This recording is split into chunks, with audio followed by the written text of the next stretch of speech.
ನಮಸ್ಕಾರ ಫ್ರೆಂಡ್ಸ್. ಮುದ್ದು ಸೊಸೆ ಇಂದಿನ ಸಂಚಿಕೆ ಅಂದರೆ 29ನೇ ತಾರೀಕಿಂದು ಇಲ್ಲಿ ಭದ್ರ ಮತ್ತು ವಿದ್ಯಾ ನಿದ್ದೆ ಮಾಡೋಕ್ಕೆ ಬಂದಿರ್ತಾರೆ, ರೂಮಲ್ಲಿ ಇರ್ತಾರೆ.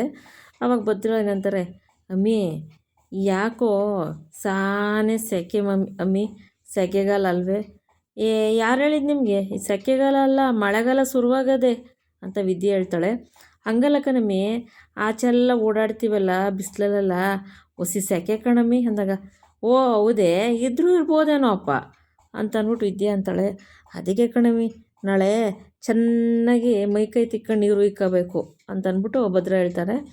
ಉಯ್ಕೊಳ್ಳಿ ಆಯಿತು ಅಂತ ವಿದ್ಯೆ ಹೇಳ್ತಾಳೆ. ಹಂಗಲ್ಲ ಕಣಮ್ಮಿ, ಚೆನ್ನಾಗಿ ಮೈಕೈ ತಿಕ್ಕಿ ಬೆನ್ನು ತಿಕ್ಕಬೇಕು ಕಣಮ್ಮಿ, ಬೆನ್ನು ಸಾನೆ ಕಡಿತದೆ, ಬೆನ್ನು ತಿಕ್ಕಬೇಕು ಅಂದರೆ ಅಷ್ಟೇ ತಾನೇ, ಆಯಿತು ಬಿಡಿ ತಿಕ್ಕೊಂಡ್ರಾಯ್ತು ಅಂತ ಅಂದ್ಬಿಟ್ಟು ಅಂತಾಳೆ. ಅಲ್ಲಿ ಭದ್ರ ಕನ್ಫ್ಯೂಸ್ ಆಗಿರ್ತಾನೆ. ಏನಂದರೆ ವಿದ್ಯೆನೇ ಬೆಂತಿಗೆ ಕೊಡ್ತೀನಿ ಅನ್ನೋ ಥರ ತಿಳ್ಕೊಂಬಿಟ್ಟು ಕನ್ಫ್ಯೂಸ್ ಆಯ್ತಾನೆ. ಅವಾಗ ಸರಿ ಆಯಿತು, ನಮ್ಮ ಅಪ್ಪಯ್ಯನ ಕೊಟ್ಟೆ ಮಾತಾಡಿದ್ರೆ, ಹ್ಞೂ ಕಣಮ್ಮಿ ಮಾತಾಡಿದೆ ಅಂದಾಗ, ಸರಿ ಆಯಿತು ನಮ್ಮ ಮನೆ ಕಳ್ಳೆ ನಿದ್ದೆ ಬರ್ತದೆ ಅಂತ ವಿದ್ಯೆ ಹೇಳ್ತಾಳೆ. ಮಂಕಳಮ್ಮಿ ಅಂತ ಅಂದ್ಬಿಡ್ತಾನೆ. ಭದ್ರನೂ ಮಲ್ಕೊಳ್ತಾನೆ, ವಿದ್ಯೆನೂ ಮಲಗ್ತಾಳೆ. ಅವಾಗ ಭದ್ರ, ಹೆಂಗೋ ನಮ್ಮ ಮಮ್ಮಿಗೆ ಹೇಳಿದ್ದು ವರ್ಕೌಟ್ ಆಯಿತು. ಫಸ್ಟ್ನೇದು ಇವಾಗ ಬೆಂತಿಕ್ಕಿಸ್ಕೊಳ್ಳೋದು, ಇವಾಗ ಪೀಟಿಕೆ ಆಗ್ತಂಗಾಯಿತು. ಆಮೇಲೆ ಸರಿ ನಾಳೆ ಬಂದು ನಮ್ಮ ಮಮ್ಮಿ ಬೆಂತಿಕ್ತಾಳೆ, ಅವಳ ಬಾಯಿಲೇ ಅದೆಲ್ಲ ಬೆಂತಿಕ್ಕಿದ್ರಾಯ್ತು ಬಿಡಿ ಅಂತ ಅಂದ್ಲಲ್ಲ, ಅವಳೇ ಬಂದು ತಿಕ್ತಾಳೆ ನನ್ನ ಅಮ್ಮಿನೇ ಅಂತ ಭದ್ರ ಖುಷಿಯಾಗಿ ನಿದ್ದೆ ಮಾಡ್ತಾರೆ. ಈ ಕಡೆ ಪಾಪ ವಿದ್ಯಾ ನಿದ್ದೆ ಮಾಡಿರಲ್ಲ, ಯೋಚನೆ ಮಾಡ್ತಾ, ಬಳೆ ಎಲ್ಲಿ ಕಳೆದೋಯ್ತೋ ಗೊತ್ತಾಗ್ಲಿಲ್ವಲ್ಲಪ್ಪ, ಈಗ ನಮ್ಮ ಅಪ್ಪ ಹಿಂಗೆ ಬೇರೆ ಕೆಟ್ಟ ಹೆಸ್ರು ಬಂದ್ಬಿಟ್ಟದೆ, ಅದು ಅಲ್ದಲ್ಲೇ ಅಜ್ಜಿ ಬಳೆ ಸಿಕ್ಕಾಗಂಟ ಅಡುಗೆ ಕೊನೆಗೆ ಬರ್ಕೊಡ್ದು ಅಂತ ಹೇಳವ್ರೆ, ಹೆಂಗಪ್ಪ ಮಾಡಲಿ ದೇವರೇ, ನೀನೇ ಒಂದು ದಾರಿ ತೋರ್ಸಪ್ಪ, ಇದಕ್ಕೆ ಏನು ಮಾಡಬೇಕು ಗೊತ್ತಾಯ್ತಿಲ್ಲ ಅಂತ ಅಂದ್ಬಿಟ್ಟು ವಿದ್ಯಾ ದೇವ್ರನ್ನ ಬೇಡ್ಕೊತಾಳೆ. ಅವಾಗ ಸರಿ ಆಯಿತು ಅಂತ ಅಂದ್ಬಿಟ್ಟು ಅಷ್ಟರಲ್ಲಿ ಬೆಳಕಾಗುತ್ತದೆ. ಬೆಳಕಾದಾಗ ವಿದ್ಯೆ ಏನು ಮಾಡ್ತಾಳೆ, ಪೂಜೆ ಮಾಡೋಕ್ಕೆ ದೇವ್ರ ಮನೆಗೆ ಬಂದಿರ್ತಾಳೆ. ಈ ದೇವ್ರ ಮನೆಗೆ ಬಂದಿರಬೇಕಾದ್ರೆ ಇವಳು ವಿನಂತಿನೂ ಅವ್ರ ಅಮ್ಮ ಸಾವಿತ್ರಿ ಏನಾಗುತ್ತೆ, ಲೋಕೇಶ ವಿನಂತಿಗೆ ಫೋನ್ ಮಾಡ್ತಾನೆ. ಅವನು ಹೊಸ ಬೈಕ್ ತೊಗೊಂಡಿರ್ತಾನೆ, ಪೂಜೆ ಮಾಡಿಸಿರ್ತಾನೆ, ಅದ್ರ ಮೇಲೆ ತಂಗಿಯ ಕೊಡುಗೆ ಅಂತ ಬರ್ತಿರ್ತಾನೆ. ಆವಾಗ ಫೋನ್ ಮಾಡಿಬಿಟ್ಟು, ತಂಗಿ ತಂಗಿ ತಂಗಿ ನೀನು ಯಾಕೆ ಫೋನ್ ಮಾಡಿದೆ ಇಷ್ಟೊತ್ತಲ್ಲಿ ಅಂತ ಅಂದ್ಬಿಟ್ಟು ವಿನಂತಿಗೂ ಸಾವಿತ್ರಿಗೂ ಗಾಬರಿ ಆಗ್ತದೆ. ತಂಗಿ ಖುಷಿ ವಿಷಯ ಹೇಳೋಕೆ ಫೋನ್ ಮಾಡಿದೆ ಅಂದಾಗ, ಏನು ಖುಷಿ ವಿಷಯ ಅಂದಾಗ, ನಾನು ಬೈಕ್ ತಗೊಂಡೆ ತಂಗಿ ಅಂದ, ತಕ್ಕೋ ಅದಕ್ಕೆ ನನಗೇನು ಹೇಳ್ತಿದ್ಯಾ ಅಂದರೆ, ಇವತ್ತು ಬೈಕ್ ತಗೊಂಡೆ, ನಾಳೆ ಕಾರ್ ತಗೋತೀನಿ, ಆಮೇಲೆ ನಾಡ್ದು ಬಂಗ್ಲೆ ತಗೋತೀನಿ, ನೀನು ಅಮ್ಮವ್ರ ಕೃಪೆ ಇದ್ರೆ ಎಲ್ಲ ತಗೋಬೋದಲ್ವ ತಂಗಿ ಅಂದಾಗ, ನಿನ್ಗೇನು ತಲೆಗಿದ್ದು ಕೆಟ್ಟದೇನ್ಲ ಅಂತ ಅಂದ್ಬಿಟ್ಟು ವಿನಂತಿ ಅಂತಾಳೆ. ಅಲ್ಲ ತಂಗಿ, ಬೈಕ್ ತಗೊಬಿಟ್ರೆ ಐತೆ, ಪೆಟ್ರೋಲ್ ಹಾಕ್ಸ್ಬೇಕಲ್ಲ, ಅದಕ್ಕೇನು ಮಾಡೋದು, ನಾನೆಲ್ಲಿ ಕೆಲ್ಸಕ್ಕೆ ಹೋಗಲಿ ಅಂದಾಗ, ಕೆಲ್ಸಕ್ಕೆ ಹೋಗಿ ಗೇಮೆ ಮಾಡಿ ಹಾಕಿಸ್ಕೊಳ್ಳ, ನನಗೇನು ಹೇಳ್ತೀಯ ಅಂತ ವಿನಂತಿ ಹೇಳ್ತಾಳೆ. ಎಲ್ಲಿ ಕೆಲ್ಸಕ್ಕೆ ಹೋಗೋದು, ಭದ್ರೇಗೌಡರು ಫಸ್ಟು ನಂಗೆ ಫೋನ್ ಮಾಡಿದ್ದು ಹುಡುಗಿನ ಹುಡುಕೊಡು, ಆಮೇಲೆ ಕ್ಯಾಮೆ ನೋಡಲ್ಲ ಅಂತ ಬಿಡ್ತಾಯಿಲ್ಲ ನನ್ನನ್ನು, ನಾ ಕೆಲ್ಸಕ್ಕೆ ಹೋಗ್ಲಿಕ್ಕೆ ಬಿಡ್ತಾಯಿಲ್ಲ, ಅಲ್ಲಿಗೆ ಬರ್ತಾರೆ ಭದ್ರೇಗೌಡರು, ಹೆಂಗಮ್ಮಿ ಕೆಲಸ ಮಾಡೋದು, ನಂಗೆ ಅದೆಲ್ಲ ಗೊತ್ತಿಲ್ಲ ಕಣಮ್ಮಿ ಅಂದಾಗ, ಮತ್ತೆ ಗೊತ್ತಿಲ್ಲ ನಾನೇನೆಲ್ಲ ಮಾಡಲಿ ಅಂತ ಅಂದ್ಬಿಟ್ಟು ವಿನಂತಿ ಹೇಳ್ತಾಳೆ. ನಂಗೆ ಅದೆಲ್ಲ ಗೊತ್ತಿಲ್ಲ ಕಣಮ್ಮಿ, ನನ್ನ ಗಾಡಿಗೆ ಈಗ ನೀನು ಕೇಳಿದಾಗ ನೀನು ಕೊಡ್ತಾ ಇರ್ಬೇಕು ದುಡ್ಡ, ನನ್ನ ಗಾಡಿಗೆ ಪೆಟ್ರೋಲ್ ಹಾಕಿಸ್ತಾ ಇರಬೇಕು, ನಾನೇ ನೀರು ಹಾಕ್ಬಿಟ್ಟು ಗಾಡಿ ಓಡಿಸಾನೆ ಅಂದಾಗ, ನಾನು ಯಾಕಲ್ಲ ಕೊಡಲಿ ಅಂದರೆ ಬೇಡ ಬಿಡು, ನಂಗೆ ಗೊತ್ತು ಏನು ಮಾಡಬೇಕು ಅಂತ ಅಂದ್ಬಿಟ್ಟು ಲೋಕೇಶ್ ಹೇಳ್ತಾನೆ. ಇಲ್ಲಿ ವಿನಂತಿನೂ ಅವ್ರ ಅಮ್ಮ ಸಾವಿತ್ರಿ ಇಬ್ಬರು ಗಾಬರಿ ಆಗಿರ್ತಾರೆ. ಆವಾಗ ಇವನು ಲೋಕೇನಂತಾನೆ, ನೀನು ಯೋಚನೆ ಮಾಡಬೇಡ ಅಂತ ಅಂದ್ಬಿಟ್ಟು ಬೈಕಿಗೆ ನಿನ್ನ ಹೊಟ್ಟೆಗೆ ಪೆಟ್ರೋಲ ನನ್ನ ತಂಗವ ಹಾಕಿಸ್ತಾಳೆ, ನೀನು ಯೋಚನೆ ಮಾಡಬೇಡ ಸುಮ್ಮನಿರು ಅಂತ ಅಂದ್ಬಿಟ್ಟು ಗಾಡಿಗೆ ಹೇಳ್ತಾನೆ. ಆವಾಗ ಈ ಕಡೆ ಏನಾಗ್ತದೆ, ವಿನಂತಿನೂ ಸಾವಿತ್ರಿ ಅಲ್ಲಿ ಮಾತಾಡ್ಬಿಟ್ಟು ಇಲ್ಲಿ ಅಜ್ಜಿ ಕಾಫಿ ಕುಡಿಯೋಕ್ಕೆ ಬಂದಿರ್ತಾರೆ, ಕೂತ್ಕೊಂಡು, ಚಂಪಾ ಕಾಫಿ ತಗೋಬಾರೆ ಅಂತಾರೆ ಅಜ್ಜಿ ಬಂದು. ವಿದ್ಯೆ ದೇವ್ರ ಮನೇಲಿ ಪೂಜೆಗೆಲ್ಲ ರೆಡಿ ಮಾಡ್ತಾ ಇರ್ತಾಳೆ. ಆವಾಗ ಈ ವಿನಂತಿನೂ ಸಾವಿತ್ರಿ ಆ ಕಡೆ ಲೊಕೇಶನ್ ಮಾತಾಡ್ಕೊಂಡು ಇಲ್ಲಿ ಅಜ್ಜಿ ತಕ್ಕ ಬರ್ತಾರೆ. ಚಂಪಾ ತಗೊಂಬಂದು ಅಜ್ಜಿ ಕಾಫಿ ಕೊಡ್ತಾಳೆ, ಅಜ್ಜಿ ಕಾಫಿ ಕುಡಿತಾ ಕೂತಿರ್ತಾರೆ ಪಾಪ. ಇವರಿಬ್ಬರು ಅವರಲ್ಲ, ವಿನಂತಿನೂ ಸಾವಿತ್ರಿ ಇಬ್ಬರು ಬಂದ್ಬಿಟ್ಟು, ವಾ ಅಲ್ಲೋಡವ ನೀನು ಅಡಿದೇವ್ ಬಳೆ ಸಿಕ್ಕಗಂಟ ದೇವ್ರ ಕೊನೆಗೆ ಹೋಗ್ಬಾರ್ದು ಅಂತ ಹೇಳಿದ್ಯಾ, ಹೋಗ್ಬಿಟ್ಟಳು ನೋಡವ, ನಿನ್ನ ಮಾತು ಮೀರಿ ಕರಿಯವ ಬೈಯವ ಅಂತ ಅಂದ್ಬಿಟ್ಟು ಅಜ್ಜಿಗೆ ಹೇಳ್ಕೊಡ್ತಾರೆ. ಅಷ್ಟರಲ್ಲಿ ವಿದ್ಯೆ ಪೂಜೆ ಮಾಡೋಕ್ಕೆ ರೆಡಿ ಮಾಡ್ತಿರ್ತಾಳೆಲ್ಲ, ಕೈನ ಸೆರಗಲ್ಲಿ ಮುಚ್ಕೊಂಡಿರ್ತಾಳೆ, ಸೀರೆ ಸೆರಗಲ್ಲಿ. ಆವಾಗ ಇದೆಯೇ ಬಾರೇಲಿ ಅಂತಾರೆ. ಏನಜ್ಜಿ ಅಂತಾಳೆ.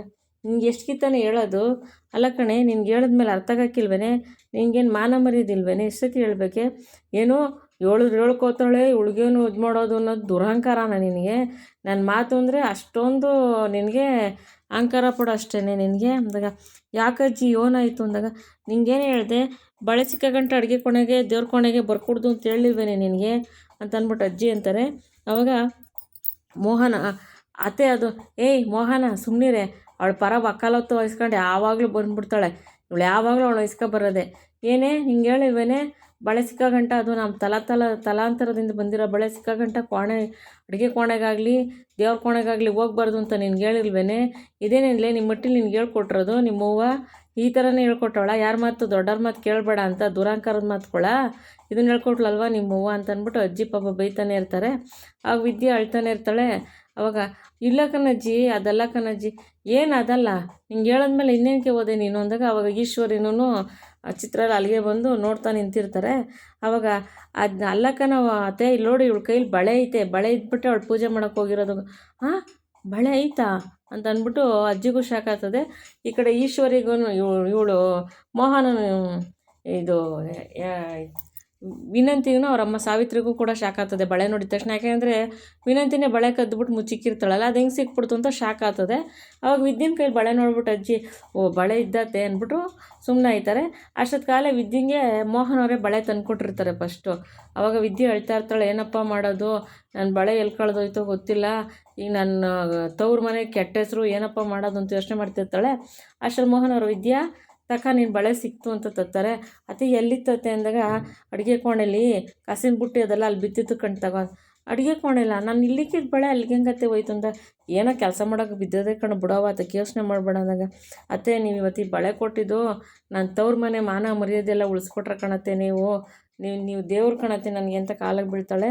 ಅವಾಗ ಅವ್ರು ಎದ್ಬಿಟ್ಟು ಆಯಿತು ಬಿಡವ, ನೀನು ನನ್ನಂಗೆ ಒಂದು ಹೆಣ್ಣಲ್ವೇನವ, ನಿನ್ನ ಕಷ್ಟ ನನಗೆ ಗೊತ್ತಾಗಲ್ವೇನವ, ಪರವಾಗಿಲ್ಲ ಬಿಡವ, ನೀನೇನು ಬೇಜಾರು ಮಾಡ್ಕೊಬೇಡ, ಕ್ವಾ ಬಳೆ ಹಾಕ್ಕೊಂಡು ಬಾ, ಇವಾಗ ವಿಷಯ ಎಲ್ಲ ಬಿಡು, ಬಳೆ ಹಾಕ್ಕೊಂಡು ಬಾ, ಅಡುಗೆ ಕೋಣೆಗೆ ಹೋಗೋಣ ಅಂತಂದ್ಬಿಟ್ಟು ಅಂತಾರೆ. ಅದನ್ನು ವಿದ್ಯೆ ದೇವ್ರ ಮನೆ ತಾವು ನಿಂತ್ಕೊಂಡು ನೆನೆಸ್ಕೊತಾಳೆ. ಮೋಹನ್ ಅವ್ರು ಬಳೆ ಕೊಟ್ಟಿದ್ದು, ಅವ್ರು ಕಾಪಾಡಿದ್ದು. ಅವಾಗ ಬಳೆ ಹಾಕ್ಕೊಂಡು ಪೂಜೆ ಮಾಡ್ತಿರ್ತಾಳೆ. ಭದ್ರ ಏನು ಮಾಡ್ತಾರೆ, ಸ್ನಾನಕ್ಕೆ ಹೋಗ್ತಾರಲ್ಲ, ವಿದ್ಯಾ ಬೆನ್ನುಜಾಗ ಬರ್ತಾಳೆ ಅಂದ್ಬಿಟ್ಟು ವಿದ್ಯಾ ಅಂತಾರೆ. ಅವಳು ಪೂಜೆ ಮಾಡ್ತಿರ್ತಾಳೆ.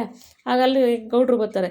ಏನಿಲ್ಲ ಭದ್ರ ಅಂದಾಗ ಏನಿಲ್ಲ ಕಣಪ್ಪಯ್ಯ, ವಿದ್ಯೆಗೆ ಹೊಸಿ ಬೆನ್ನಿಟ್ಟು ಕೊಡು ಅಂತ ಹೇಳಿದ್ದೆ, ಬತ್ತೀನಿ ಇಲ್ಲೋ ಕರಿತಿದ್ದೀನಿ ಅಂದಾಗ ವಿದ್ಯೆನ ಅಲ್ಲೇ ಪೂಜೆ ಮಾಡ್ತಾಳೆ ಕಣ, ದೇವ್ರ ಕೋಣೆಲ್ಲ ಅವಳವಳು ಕೆಳಗಳೆಲ್ಲ ಬರೋ ಹೆಣ್ಮಕ್ಳೇ ಅವರೇ, ನಾನು ಹೇಳ್ಬಿಟ್ಟು ಕಳಿಸ್ತೀನಿ ಹೋಗು ನೀನು, ಸ್ವಲ್ಪ ಮೈಕೈ ತಿಕ್ಕೋ ಹೋಗು, ನಾನು ಕಳಿಸ್ತೀನಿ ಅಂತಂದ್ಬಿಟ್ಟು ಗೌಡ್ರು ಭದ್ರನ ಕಳಿಸ್ತಾರೆ. ಭದ್ರ ಮೈಕೈ ತಿಕ್ಕೊಂಡು ನೀರು ಇಕ್ಕಾಯ್ತಾ ಇರ್ತಾರೆ. ಇವರು ಗೌಡ್ರು ವಿದ್ಯೆನ ಕರಿಯೋಣ ಅಂತ ನೋಡ್ತಾರೆ. ವಿದ್ಯೆ ದೇವ್ರ ಪೂಜೆ ಮಾಡ್ತಿರೋದು ಮತ್ತು ಬೇರೆ ಹೆಣ್ಮಕ್ಳೆಲ್ಲ ಅಲ್ಲೇ ಇರೋದು ನೋಡ್ಬಿಟ್ಟು ಅವ್ರು ಹೆಂಗಪ್ಪ ಕರೆಯೋದು ಅಂತ ಯೋಚನೆ ಮಾಡ್ತಿರ್ತಾರೆ. ಇಲ್ಲಿ ಭದ್ರ ಸ್ನಾನ ಮಾಡಿಕೊಂಡು ನಾನು ವಿದ್ಯೆ ಬತ್ತಾಳೆ ಸೋಪ್ ಅವಾಗ ಕೋಟ್ಲೆ ಹೇಳ್ಕೊಟ್ಟಿರ್ತಾನೆ, ಅಣ್ಣ ತಮ್ಮ ಬೆನ್ನುಜ್ಜಕ್ಕೆ ಅದಕ್ಕೆಮ್ಮ ಬಂದಾಗ ಸೋಪ್ ಇಕ್ಬಿಡು, ಜಾರ್ಬಿಟ್ಟು ನಿನ್ನ ಮೇಲೆ ಬಿದ್ದುಬಿಡ್ತಾರೆ, ಅವಾಗ ನೀನು ಫಸ್ಟ್ನೇ ಪರೀಕ್ಷೆಯಲ್ಲಿ ಪಾಸ್ ಆಗಿಬಿಡ್ತೀಯ ಅಂತಂದ್ಬಿಟ್ಟು ಹೇಳ್ಕೊಟ್ಟಿರ್ತಾನೆ. ಕ್ವಾಟ್ಲೆ ನೀನು ಹೇಳ್ಕೊಟ್ಟಿದ್ದು ಸರಿ ಕಣ್ಲ ಅಂದ್ಬಿಟ್ಟು ಭದ್ರ ವಿದ್ಯೆ ಬಂದಂಗೆ ಕನ್ಸ್ಕೊಂಡ್ಬಿಟ್ಟು ಸೋಪ್ ಇಕ್ತಾನೆ. ಅವಳು ಜಾರೇ ಅವ್ನು ಹಿಡ್ಕೊಳ್ಳೋ ಥರ ಎಲ್ಲ ನಾನು. ಆವಾಗ ಸರಿ ಅಂದ್ಬಿಟ್ಟು ಇನ್ನೇನು ವಿದ್ಯೆ ಬತ್ತಾಳೆ ಅಂತ ಸೋಪ್ ಇಕ್ಬಿಟ್ಟು ಕಾಯ್ತಿರ್ತಾನೆ. ನೀರು ಇಕ್ಕತ್ತಿರ್ತಾನೆ. ಬಾಗಿಲು ತಟ್ತಾರೆ ಅವ್ರು ಗೌಡ್ರು ಅಂತ ಗೊತ್ತಿರಲ್ಲ, ವಿದ್ಯೆ ಅಂತ ಕನ್ಫ್ಯೂಸ್ ಆಯ್ತಾರೆ ಭದ್ರ. ಅವಾಗ ಬಾರಮ್ಮಿ ಅಂತಾರೆ. ಅವಾಗ ತಕಳಮ್ಮಿ ಉಜ್ಜು ಬೆನ್ನ ಅಂತ ಅಂದ್ಬಿಟ್ಟು ಸೋಪಲ್ಲಿ ಹಾಕಿರ್ತಾನೆ ಅವಳು ಜಾರು ಬೀಳಲಿ ಅಂತ. ಗೌಡ್ರು ಸೋಪ್ ನೋಡ್ಬಿಟ್ಟು ಸೋಪಲ್ಲೇ ಬಿಟ್ಟು ಕಲ್ಲು ಎತ್ಕೊಂಡು ಬೆನ್ನುಸ್ತಿರ್ತಾರೆ. ಇದೇನಮ್ಮಿ ಹಿಂಗೆ ಉಸ್ತಿದ್ಯಾ, ಜೋರಾಗಿ ಉಜ್ಜಮ್ಮಿ, ಕೊಳೆ ಹೋಗ್ಬಾರ್ದೇನಮ್ಮಿ ಅಂದಾಗ ಮೆತ್ತಗೆ ಉಸ್ತಿರ್ತಾರೆ. ಆಮೇಲೆ ಸರಿ ಎಷ್ಟೊತ್ತಕ್ಕೆ ಉಸ್ತೀಮಿ, ಆಯಿತು ಬಿಡು ನೀರು ಅಂತ ಅಂದಾಗ ಗೌಡ್ರ ಬಗ್ಗೆ ನೀರು ಎತ್ಕೊಳಕ್ಕೆ ಹೋಗ್ತಾರೆ. ಅವಾಗ ನೋಡಿದ್ರೆ ಭದ್ರ ಅವ್ರ ಅಪ್ಪ ಇರ್ತಾರೆ. ಓ ಅಪ್ಪಯ್ಯ ನೀನಾ ಅಂದಾಗ ಹ್ಞೂ ನಾನೇ ಕಣ್ಲಾ, ಯಾಕ್ಲಾ ಅಂದಾಗ ಅಲ್ಲ ಕಣಪ್ಪಯ್ಯ ನೀನು ಯಾಕಪ್ಪಯ್ಯ ಬೆನ್ನುಜ್ಜಕ್ಕೆ ಬಂದೆ, ವಿದ್ಯೆನ ಕಳಿಸು ಅಂತ ಹೇಳಿದ್ನಲ್ಲಪ್ಪಯ್ಯ ಅಂದಾಗ ಇಲ್ಲ ಕಣ್ಲಾ, ವಿದ್ಯೆನ ಕರೆಯೋಣ ಅಂತಲೇ ಹೋದೆ, ಅವಳು ದೇವ್ರ ಕೋಣೆಯಲ್ಲಿ ಪೂಜೆ ಮಾಡ್ತಾವಳೆ, ಅಲ್ಲೇ ಅಟ್ಟಿ ಹೆಂಗಸ್ರಲ್ಲ ಅಲ್ಲೇ ಅವರೇ, ಅವ್ರ ಮುಂದೆ ಹೆಂಗಲ್ಲ ನೀನು ಕರೆಯೋದು ಬೆನ್ನುಜ್ಜಕ್ಕೆ ಹೋಗು ಅಂತ, ಅದಕ್ಕೆ ನಾನೇ ಉಜ್ಜನ ಅಂತ ಬಂದೆ ಕಣ್ಣು ಬಾರ್ಲಾ ಅಂತ ಗೌಡ್ರು ಹೇಳ್ತಾರೆ ಭದ್ರಂಗೆ. ಭದ್ರ ಅಪ್ಪಯ್ಯೋ ಬಿಡು ನೀನೇ ಕುಸ್ತೀಯ ಬೇಡ ಅಂದಾಗ ಬಾರ್ಲಾ ನಾನೇನು ಉಜ್ಜಿಲ್ವೇನಲ್ಲ, ನೀನು ಸಣ್ಣ ಇರ್ಬೇಕಾರೆ ನಾನೇ ನಿನ್ನ ಬೆಂತಿಗೆ ಸ್ನಾನ ಮಾಡಿಸ್ತಿದ್ದು, ನಿಮ್ಮ ಅವ್ವನ ಕೂಟನೂ ಉಯ್ಕೊಂತಿರ್ಲಿಲ್ಲ, ನಿಮ್ಮ ಅಜ್ಜಿ ಕೂಟನೂ ಉಯ್ಕೊಂತಿರ್ಲಿಲ್ಲ, ನಾನೇ ಬೇಕಿತ್ತು ನಿಂಗೆ ಸ್ನಾನ ಮಾಡ್ಸೋಕ್ಕೆ, ನೀನು ನೋಡಿದ್ರೆ ನನಗೆ ಅದೆಲ್ಲ ಬಾಲ್ಯಗಳೇ ನೆನಪಾಯ್ತದೆ ಕಣ್ಲ, ಅವಾಗ ನಿನ್ನೆಲ್ಲ ಪ್ರತಿಯೊಂದು ಸ್ನಾನಕ್ಕೂ ಎಲ್ಲದಕ್ಕೂ ನಾನೇ ನೋಡ್ಕೊತಿದ್ದೆ ಕಣ್ಲ, ಬಾರ್ಲಾ ನಾನೇ ಉಯ್ತೀನಿ ಬಾರ್ಲಾ ಅಂತಾರೆ ಗೌಡ್ರು. ಅವಾಗ ಬದನಿಗೆ ಅವ್ರ ಬಗ್ಗೆ ತುಂಬಾ ಅಭಿಮಾನ ಬಂದ್ಬಿಡುತ್ತೆ, ನಮ್ಮಪ್ಪ ನನಗೆ ಇಷ್ಟೆಲ್ಲ ಮಾಡ್ತಿರ್ತಾರ ಅಂತಂದ್ಬಿಟ್ಟು. ಆಮೇಲೆ ಸರಿ ಅಂದ್ಬಿಟ್ಟು ಭದ್ರ ಅಯ್ಯೋ ವಿದ್ಯೆ ಬರ್ತಾಳೆ ಅಂದರೆ ವಿದ್ಯೆ ಬರಲಿಲ್ಲ, ನಮ್ಮ ಅಪ್ಪ ಬಂದ್ರಲ್ಲ ಅಂತ ಅಂದ್ಬಿಟ್ಟು ಫೀಲ್ ಆಯ್ತಿರ್ತಾರೆ. ಪಾಪ ವಿದ್ಯೆನ ಪ್ರೀತಿ ಪಡಿಬೇಕು ಅಂತ ಕಾಯ್ತಿದ್ದಾರೆ. ಆದರೆ ಅವ್ರಿಗೆ ಯಾವಾಗ ಅವಳ ಪ್ರೀತಿ ಸಿಗುತ್ತೋ ಗೊತ್ತಿಲ್ಲ. ಇವತ್ತಿನ ಸಂಚಿಕೆ ಇಲ್ಲಿಗೆ ಮುಗಿದು ಸ್ನೇಹಿತರೆ, ನಾಳೆ ಸಂಚಿಕೆಯಲ್ಲಿ ಭೇಟಿಯಾಗೋಣ. ಈ ವಿಡಿಯೋ ಇಷ್ಟ ಆಗಿರೋ ಲೈಕ್ ಮಾಡಿ, ಶೇರ್ ಮಾಡಿ, ಸಬ್ಸ್ಕ್ರೈಬ್ ಮಾಡ್ಕೊಳ್ಳಿ, ನಿಮ್ಮ ಫ್ರೆಂಡ್ಸ್ಗೆಲ್ಲ ಶೇರ್ ಮಾಡಿ. ಯಾರು ಹೊಸ್ದಾಗಿ ಚಾನಲ್ ನೋಡ್ತಿರೋ ದಯವಿಟ್ಟು ಸಬ್ಸ್ಕ್ರೈಬ್ ಮಾಡ್ಕೊಂಡು ಚಾನಲ್ ನೋಡಿ, ನಮಗೆ ಹೆಚ್ಚೆಚ್ಚು ಸಪೋರ್ಟ್ ಮಾಡಬೇಕು ಅಂತ ಕೇಳ್ತಾರೆ. ನಿಮ್ಮ ಅಭಿಪ್ರಾಯ ಅನಿಸಿಕೆಗಳನ್ನ ಕಮೆಂಟ್ ಮಾಡಿ ತಿಳಿಸಿ. ವಿಡಿಯೋ ನೋಡೋದಕ್ಕೆ ಧನ್ಯವಾದಗಳು. Thank you for watching.